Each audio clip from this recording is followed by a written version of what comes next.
Évangile de Jésus-Christ selon saint Marc. En ce temps-là, Jésus appela les 12. Alors il commença à les envoyer en mission 2 par 2. Il leur donnait autorité sur les esprits impurs et il leur prescrivit de ne rien prendre pour la route, mais seulement un bâton, pas de pain, pas de sac, pas de pièces de monnaie dans leur ceinture. Mettez des sandales, ne prenez pas de tunique de rechange. Il leur disait encore, quand vous avez trouvé l'hospitalité dans une maison, restez-y jusqu'à votre départ. Si dans une localité on refuse de vous accueillir et de vous écouter, partez et secouez la poussière de vos pieds. Ce sera pour eux un témoignage. Ils partirent et proclamèrent qu'il fallait se convertir. Ils expulsaient beaucoup de démons, faisaient des onctions d'huile à de nombreux malades et les guérissaient. Acclamons la parole de Dieu. Louange à toi, Seigneur Jésus.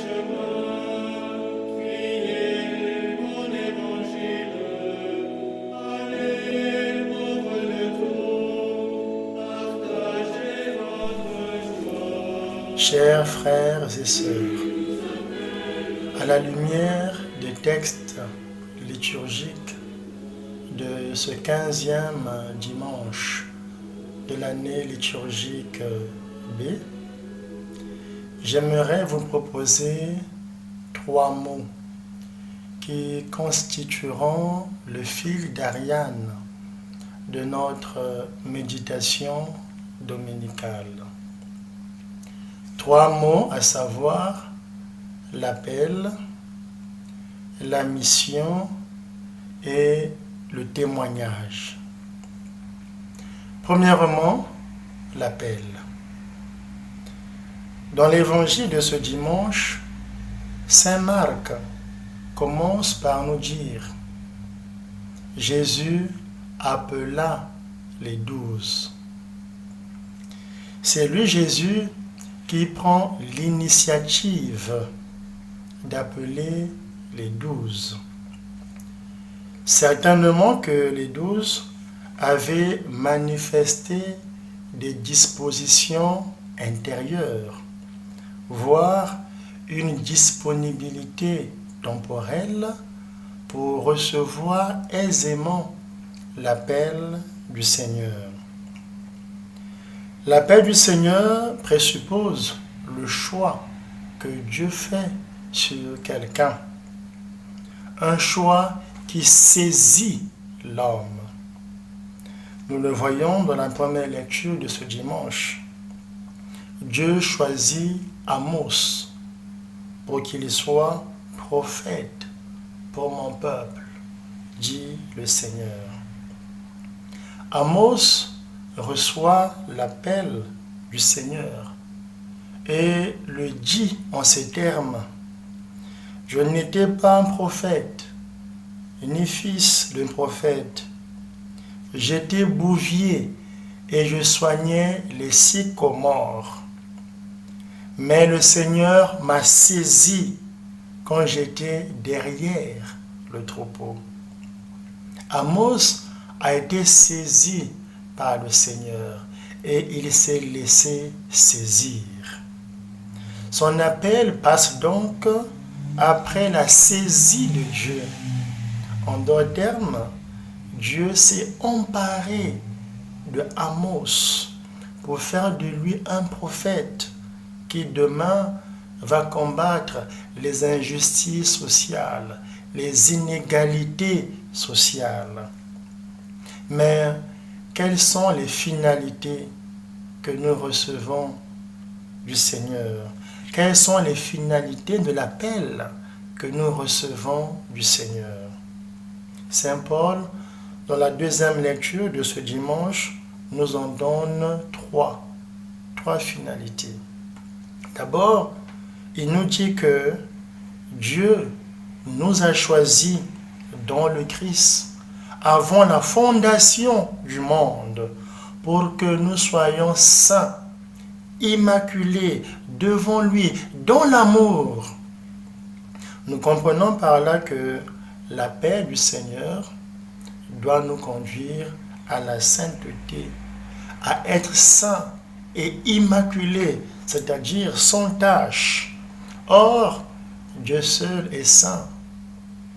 C'est d'ailleurs ce que chante Isaïe 6, verset 3, le Trisagion. Saint, saint, saint est Yahvé Sabaoth. Sa gloire emplit la terre. Par l'appel à la sainteté, Dieu veut nous faire participer à sa vie divine, à sa communion trinitaire, communicatio in sacris, à la communion au saint mystère de notre rédemption dans le Christ Jésus. Jésus avait donné le même message en concluant le sermon sur la montagne. Vous donc, vous serez parfaits, saints, comme votre Père céleste est parfait. Matthieu 5, 48. Le Saint Concile Vatican II va aussi faire retentir le même écho à travers l'appel universel à la sainteté dans Lumen Gentium numéro 40. C'est cela la richesse de la grâce du Seigneur, le mystère de sa volonté. Nous partageons la sainteté de Dieu, non pas par nos mérites, mais par pure grâce. Ensuite, l'appel que nous recevons du Seigneur, Saint Paul dit, nous sommes devenus le domaine particulier de Dieu. Par l'appel que nous recevons du Seigneur, nous sommes devenus le domaine particulier de Dieu. Et ce statut spirituel fait de nous une nation sainte, une race choisie, un sacerdoce royal, comme l'écrit Pierre dans sa première lettre, chapitre 2, verset 9. Dès lors, la nation sainte ne signifie plus aller seulement en pèlerinage à Jérusalem, mais la nation sainte devient toute personne appelée et choisie par Dieu, devant qui nous devons ôter nos sandales comme au buisson ardent, parce que c'est le domaine particulier de Dieu. Enfin, par l'appel que nous recevons du Seigneur, Saint Paul dit, nous recevons la marque du Saint-Esprit, la marque de l'Esprit Saint, dit Saint Paul, le caractère de Dieu, le sceau de Dieu, la signature divine dans l'âme de celui ou celle qui est appelé de Dieu. Et cette marque de l'Esprit Saint nous diffère des autres parce que Dieu se révèle en ses palais, vraies citadelles. Psaume 47, verset 4. Deuxièmement, la mission. Après avoir appelé les 12 à sa suite, Jésus commença à les envoyer deux par deux, nous dit l'évangéliste. La mission vient donc après l'appel. Mais pourquoi deux par deux? Parce que dans le contexte juif, le témoignage de deux est vrai. Voilà pourquoi Jésus les envoie deux par deux. Cependant, dans la pédagogie du Christ, la mission s'articule sur deux harmonies, lesquelles l'autorité et le détachement. L'autorité et le détachement. C'est la raison pour laquelle saint Marc rapporte: il leur donnait autorité sur les esprits impurs et leur prescrivit de ne rien prendre pour la route, mais seulement un bâton, pas de pain, pas de sac, pas de pièces de monnaie dans leur ceinture. C'est ce binôme qu'il faut observer pour mener à bien la mission pastorale dans la dynamique de l'Église qui s'auto-réalise comme sacrement du salut. Comme le stipule un adage populaire, un homme, une mission, des moyens, on voit que Jésus ne dérobe pas à la règle. Les 12 sont donc envoyés en mission en faisant preuve d'une autorité pleine de mesure et surtout d'une grande pureté de cœur, partant du détachement des biens matériels. Troisièmement, le témoignage. Jésus dit aux 12, « Quand vous avez trouvé l'hospitalité dans une maison, restez-y jusqu'à votre départ. Si dans une localité, on refuse de vous accueillir et de vous écouter, partez et secouez la poussière de vos pieds. Ce sera pour eux un témoignage. » Sur cet angle, le témoignage est avant tout pour les autres. Comme dit l'évangéliste, ce sera pour eux. Mais le témoignage est aussi pour nous, dans la mesure où nous sommes invités à devenir témoins de la résurrection. C'est à ce niveau que nous comprenons mieux les paroles de Jésus en Jean 13, verset 35.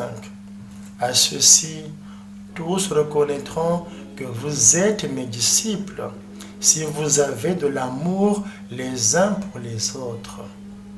L'amour pour les autres est donc le fondement du témoignage chrétien.